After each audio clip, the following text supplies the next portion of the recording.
Empire.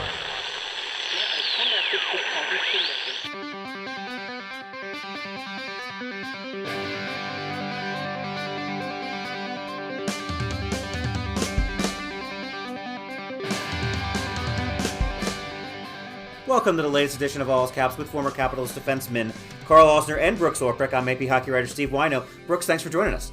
Yeah, thanks for having me. We got a lot to talk about. I want to start with, you went back to school, got a degree. Congratulations. I know this is something you wanted to do, to be able to coach college hockey eventually, a bit like that have that road open to you. How was that whole experience, and what's it like now to be a college graduate? Well, overall, it was an awesome experience. I actually walked and did the diploma ceremony, which was actually really, really cool. I had my two daughters there to watch it, so that was pretty special. But I didn't know if I was ever going to finish. I wanted to, but they had a policy at Boston College where you had to do everything on campus, and that just was making it very difficult for me for the longest time. And then there obviously weren't a lot of good things that came out of COVID, but one of the good things selfishly was that they put everything online. So I actually kind of saw a little pathway here to doing it. And like everybody else, kind of had a lot of downtime during some of these lockdowns. So figured it was a great time to start it up, and took me a couple years. Yeah, I had 11 classes left, but overall it was, I actually really enjoyed it, to be honest with you. I definitely valued it more. Maybe it's because I was paying for it now as opposed to when I was on scholarship, but yeah, no, it was a ton of fun. It's impressive, man. When you think about it, just going back to school after being out of it for so long, like, I can totally understand why people wouldn't want to go. But I think you bring up a great point, and we kind of talked about this a little bit, is that you don't think learning is fun usually until you get a little bit older, and then it's nice to have a little extra knowledge. It's better for conversation, and you just find it way more interesting. So I mean, I don't know how the heck you found time to do it and told yourself to do it. I know you're pretty damn dedicated to the things that you're dedicated to. So that's all the more impressive in my book. Yeah, well, thanks. So, yeah, like, I was a little rusty at first, I'll be honest. It was, I mean, like, even just trying to navigate the online platform, I was like, man. Yeah. The guys on the team actually helped me, so they were all kind of laughing at me, but it's good to have them as a resource. But yeah, no, like, it's funny that you learn it to actually learn it, not just learn it for the test on Friday and then forget it right after. You know, you actually try to retain that stuff, and you actually, because at the time when you're 18, 19, you're like, why are we learning this? We're never ever going to use this in our lives. And then now you look at it and you're like, oh, okay, maybe this is why they're teaching it. You know, so yeah, they're not as mindless as they may seem when you're a little bit younger. Yeah, well, it's funny too, just talking about using the platform. Like, so I'm in what I'm doing right now. I was just trying to set up my first ever out of office automatic email reply, and in doing so, I guess I declined a mandatory meeting that we have with my job, Thundercat, and I got an email from the CEO, just 2 question marks, like, what's going on? I'm like, I just had to reply right away. I'm sorry. I'm still learning how this stuff works. Like, I've never had to do an automatic reply before. Yeah, the unintentional mistakes. Yeah, that seem to be really easy for the business folks. Yeah, no kidding. And so, is that a goal at some point to do some coaching or work for BC? I don't know. Like, it was actually with the lockdowns, and then with Washington and Hershey not starting up a couple years ago till, man, when did they start? Like January or February.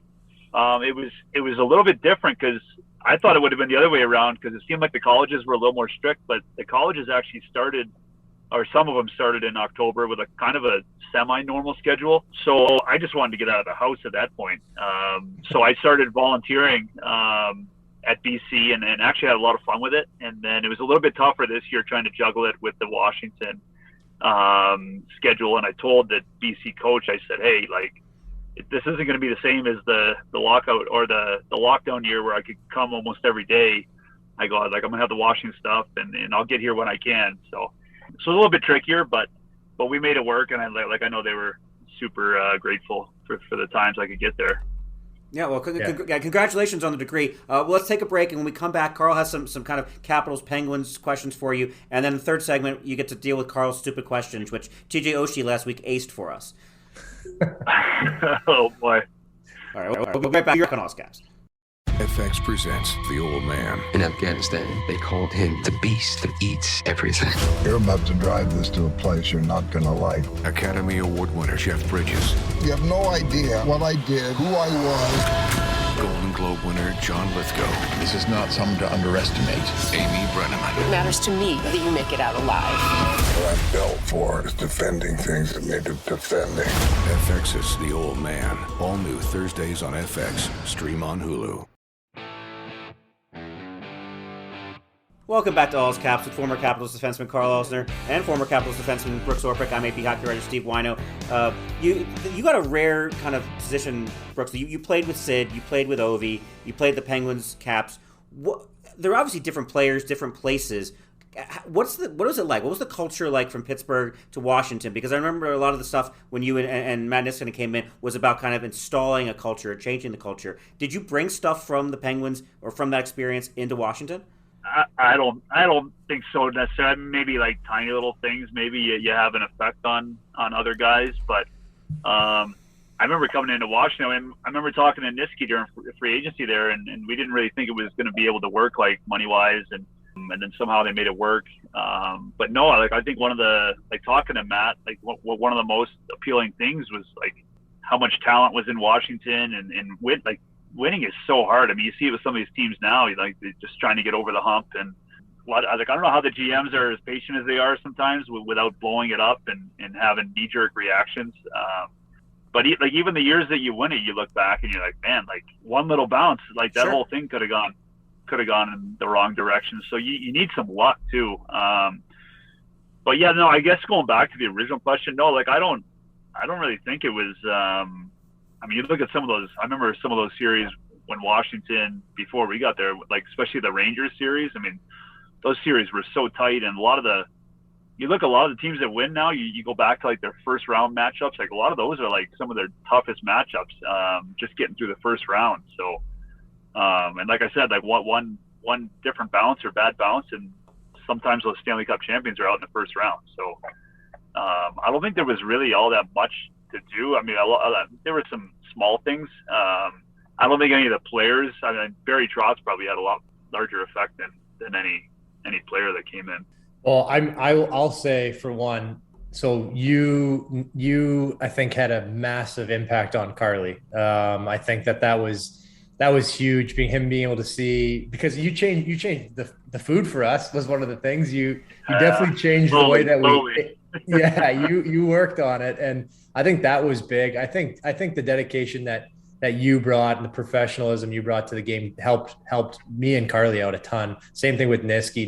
You both were so detailed in everything you did. But same thing with Todd. I think that you guys were like the triple threat, and I don't know that it gets enough credit because it's not like something people talk about a whole lot. But I definitely think you guys helped change the culture with the team, because we had some country club vibes going on there, and it was a ton of fun, but you don't really realize what other guys around the league are doing until you see it firsthand. And so I definitely think you guys had a major help in that. Yeah, no, well, I appreciate you saying that. I think looking back to like my Pittsburgh years too, like we were probably guilty of some similar things. And then I remember when Gary Roberts came in, and Gary was a lot more probably abrasive than I was. Like he came in, we got him at the deadline the one year, and I think everything was changed within 2 weeks. Where I think if you come in, you kind of just want to chip away. And I obviously didn't have the profile that Gary did, so Gary wasn't really afraid of ruffling any feathers. But it really is like you look around, like I mean, there's so many good teams now, and if you can just get that 1% better, that 1% edge over other teams, it's a lot of times that can be what's the difference in the postseason. So I definitely got help from other people, and then I think when you come in, it's like and that's something too that I think you have to realize is like you want to help people, but what works for me might not work for the next guy. So I love like telling people what works for me, and then if they want to try it, great, but you can't really force it upon anyone because like I said, like I might eat a certain way and it probably doesn't work, and we all know how Ov eats, and I would have been out of the league when I was 28, So he's one of a kind though, obviously, he's kind of a freak. Yeah, well, absolutely. Okay, one more thing that I don't want to go too long on that, but I think you're like same thing with Sid Ovi. That's a great comparison. But any similarities or differences, or what do you what would you how would you compare Carly with Letang? Because both those guys have been around for close to the same time frame and have done tons of similar things. What do you think they both bring to the game, or are they completely different players? Do you think? No, I don't think they're completely different. I think Carly has like that way of like Carly makes everything look so easy. Like even at times where I think people like try to say that, oh, like, man, he's not trying, and like I think he's just so efficient that sometimes maybe it looks like that. Where like Chris Letang, I mean, you watch this guy get up and down the ice, and like, I mean, this guy must burn crazy amount of calories every game. And he's a guy who has to probably work a lot harder to accomplish the same stuff as Carly. But I think the two of them, like a lot of times, I think the two of them just get kind of labeled as offensive guys, and I think that's really doing a disservice to their all-around games. And Carly's a little bigger than Tanger, but they both can be physical at times. They don't back down from anybody, but that's the one thing I think that jumps out at me the most is I always hear the two of those guys labeled as like offensive guys, which they clearly have offense to their game, but I think that people kind of ignore how good they are off defensively and just kind of their all-around game. Yeah, that's a good point. And I one more thing that I want to ask you before we get on to the real meat of this. I told Carl, I joked with Carl earlier, I wanted to ask you about your 48 hours as a member of the Colorado Avalanche, of what it was like to be with this team for like 2 days.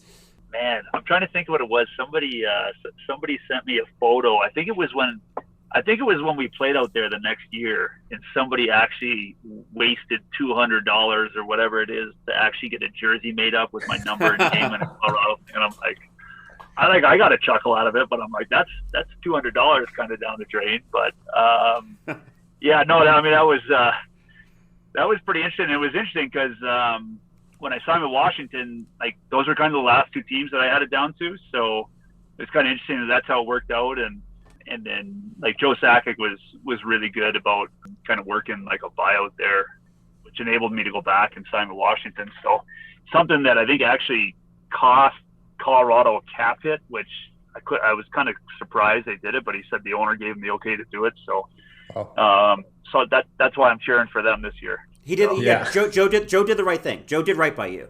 Yeah, no, he did. And I remember, so I actually saw him this year. He came to watch a kid at Boston College who's a Colorado pick. And it was the first time I'd seen him in person since then. And I thanked him again. And he said, he's like, the hockey world's pretty small. And he said, sometimes you just got to do the right thing, especially in unique situations. And he didn't use the word karma, but he basically said, like if you do right by people, it always tends to come back to you in some capacity. So, and that's easy to say when there's a lot of money involved. Probably wasn't his money, but he's the one that kind of facilitated the whole thing. That's huge. And speaking of Colorado, we had asked Osha a little bit about this, but I just want to get, what's the first thing that comes to your mind when you hear the name Andre Burakovsky? Yeah. him calling you Batya all the time or something? Yeah, that, and it's fun because I still keep in touch with him like pretty regularly, and yeah, like I'm friends with that Alex Newhook, because Alex Newhook, who's there now, who's a rookie, he played at Boston College, and so I got him calling Berkey Dale. Yes. And he said Berkey just whipped his head around the one day, couldn't figure out how the heck he found out about the nickname Dale, but I don't know. I mean, it's always like fun to think about like the funny things with Andre. No, like it's been fun watching him in the postseason now, and then I always think back to the Game 7 against Tampa in 2018 where he scored the 2 goals, had a great game, but he's just a fun guy to be around.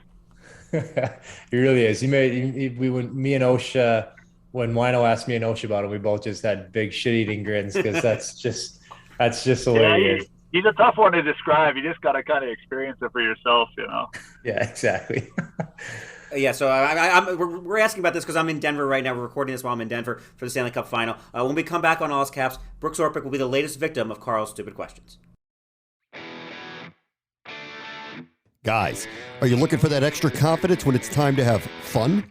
Let me tell you about BlueChew.com. Blue Chew is a unique online service that delivers the same active ingredients as Viagra and Cialis, but in chewable form and at a fraction of the cost.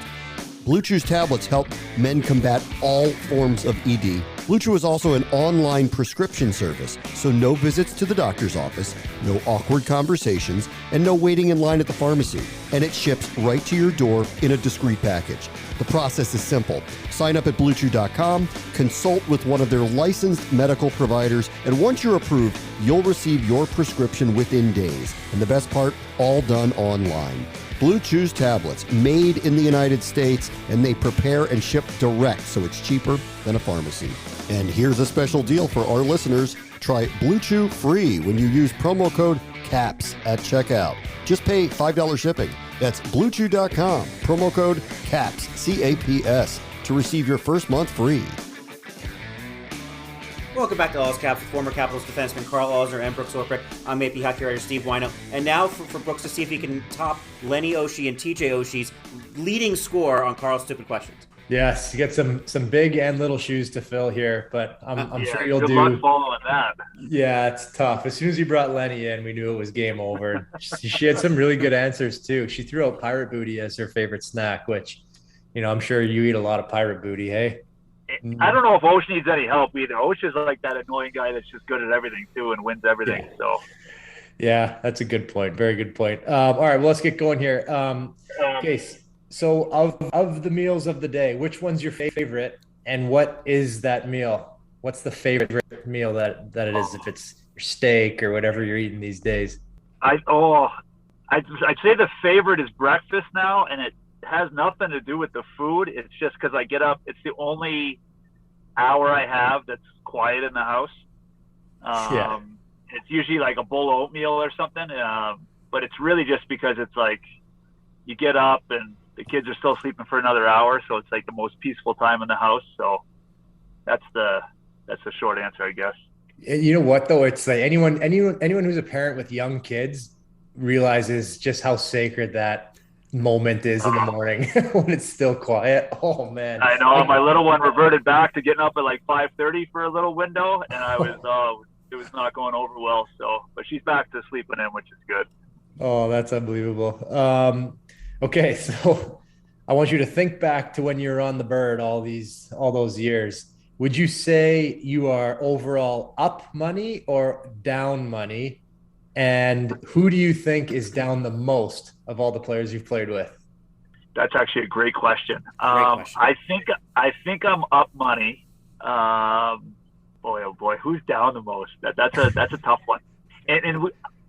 I never really want to play like a ton of money because I'm like, I don't want to fracture any relationships here if anyone walks away completely sour. So it's more just a pastime and have fun. But man, I got to say, it was only 1 year, but man, Michael Latta got cleaned out pretty good that 1 year. So I'll go with Latta. We've had a back-to-back Michael Latta stories on this podcast. Yeah, after the fire hydrant. Another fun guy. Party boy. Party boy, yeah. I was telling them about the fact that Lats and Whip would just beat up on Berkey and wrestle him all the time and making him tap. Yeah. They should have made a TV show out of those three guys living together, even if it was just like hidden cameras like Big Brother or something. No kidding. Yeah, that was a good one. All right, I'm not too sure exactly how much you're training these days, but is there an exercise that you're happy that you don't have to do anymore? Or if you're still doing them all, what's just your least favorite exercise to do? Mine's a pull-up. I freaking hate pull-ups. And I still do pull-ups. Any sort of like squatting. I'm kind of just gotten away from that. I actually did a pretty good hike this morning. I'm out in Wyoming, so I actually go hiking with Bobby Holik a lot. He's nice. Like, I think he's like at least 10 years older than me, and he's tough to keep up with. He's a really big guy. But yeah, so I kind of like I like doing stuff like that instead of just doing like lower body like lifting. It's just funny how your priorities change. And you're like, I probably don't have to do that, and I'd probably hurt myself if I was still doing some of that stuff I was doing as a player. So, but I took a little time off, then my body started feeling good, and now I'm kind of getting back into the crazy training and diet. So, yeah, I probably will hurt myself somewhat soon. It's inevitable. It's funny though. That's just like I went for a trail run the other day, and I don't know what you did. You know how you have your bursa sacks in your elbows and knees and stuff. Oh, yeah.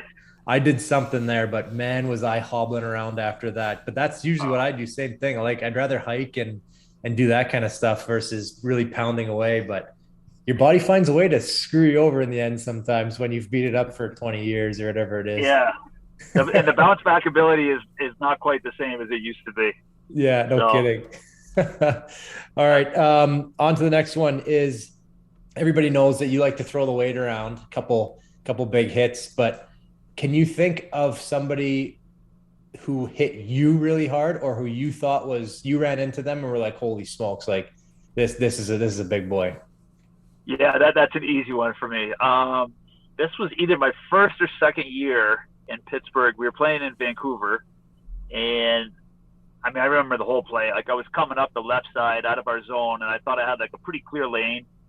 And Todd Bertuzzi, I mean, I looked and saw him. He was like in the middle of the ice, and then all of a sudden, before I knew it, he kind of back skated and hit me with his backside right in front of the bench. And I've never been hit harder.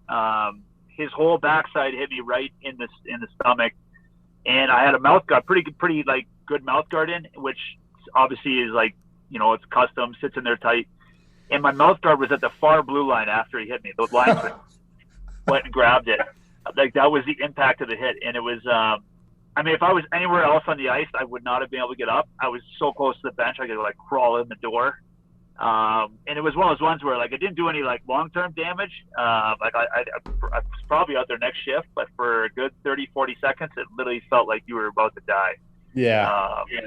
And then I actually met him, I think, a little bit later, and I was like, it all made sense. I mean, like, talk about a large human being. It's you see guys like that, and then it's like you marvel at how they could get around the ice. But yeah, probably Bertuzzi. And there's nothing to let up to it either. I was like, man, he got me. I don't know why, but yeah, must have been in a mood that day. I don't know. They had a song about him the one year in the playoffs. They would say, and I don't know if it's the truth or not, you know, 244. He's 244, and they called him the Watuzi, I think is how the song went. There's a stupid song, but I thought to myself, I'm like, 244 pounds, like that's a lot of weight to lug around the ice. So I could imagine you get good that weight ass. too, yeah.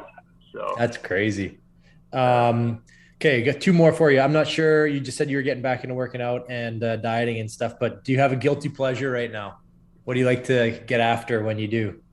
I guess red wine. I mean, I'm not like a big dessert guy. I mean, I like dessert. I just know if I start eating, I can't stop. So I actually have some self-discipline there. But yeah, red wine is probably a guilty pleasure. Yeah, it's funny. I remember you told me that you were that guy. If you get going on dessert, you couldn't stop. And I'm also that guy, except I keep getting going on it. I don't have that discipline when it comes to dessert, man. I don't know how you do it.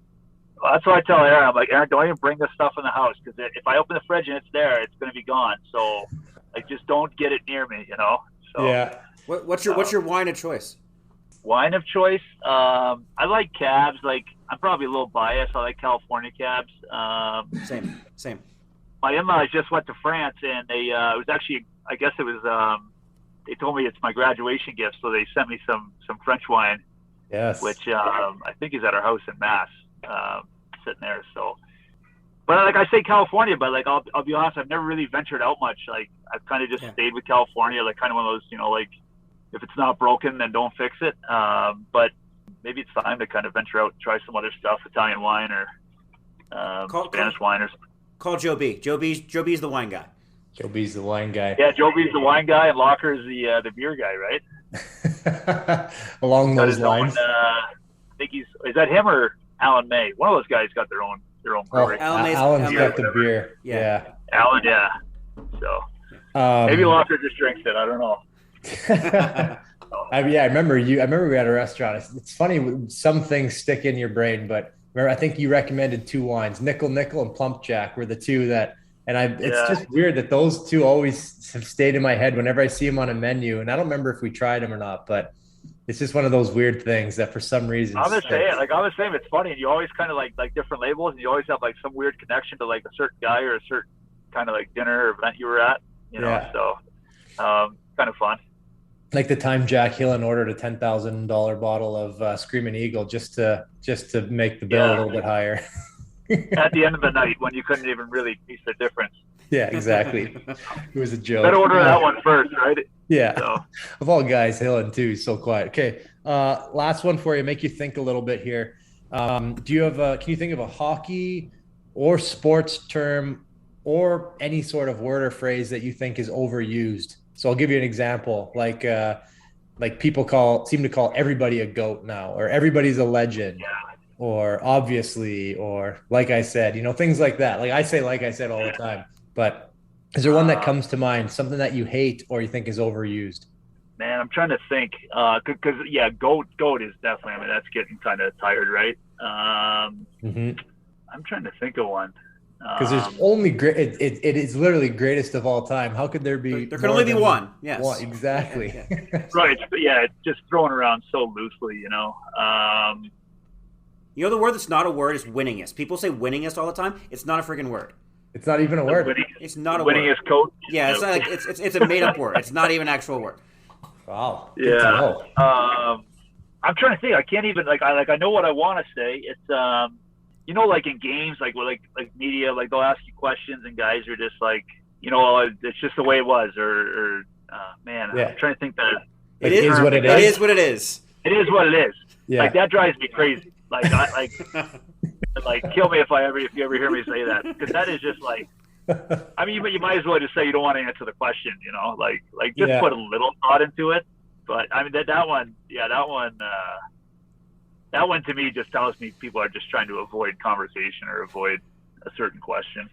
Yeah, totally. You hear it a lot too, and it always makes me laugh. But I will say that, speaking of the word winningest, as I am the winningest player ever at the game Ticket to Ride that I just found out last night. If you guys haven't played this board game, you got to get this one because it is dynamite, and it's like the only game that I ever win. So highly recommend getting a Ticket to Ride board game in your household right now because it's good stuff. All right. It is what it is. I am going to give you your quick tally here. Add these up. Your oatmeal, coffee in the morning. I like that. Dynamo, Salada, Bertuzzi, red wine. Pretty solid answers, Batya. I'm going to give you a score here of 201 points, which brings you into that's a tie with Andrew Gillis. So top 10, right? Top 5 maybe. That's top 5. Yeah. That's even podium. You're bronze medal right now, dude. Happy for you, I think. This is the 6th episode, Ozzy? This is the 5th. Top 5 on the 6th episode. Oh, look at this, man. Look at all these episodes. You're top. You're top right there. So you should feel very proud. We've done a lot. We've asked a lot of stupid questions on this show. Some of them are just stupid on my behalf, but some of them actual Karl stupid questions. No, I got off pretty easy then. Easy. Yeah, did great. Brooks Orpik, thank you very much for joining us on All's Caps, and good luck with the rest of your summer, your off season, and the BC stuff and the Cap stuff. Yeah, awesome. You guys too. Thanks for having me. Everybody, thanks for listening. Karl will be on vacation for a period of time, but we will talk to you next week on All's Caps.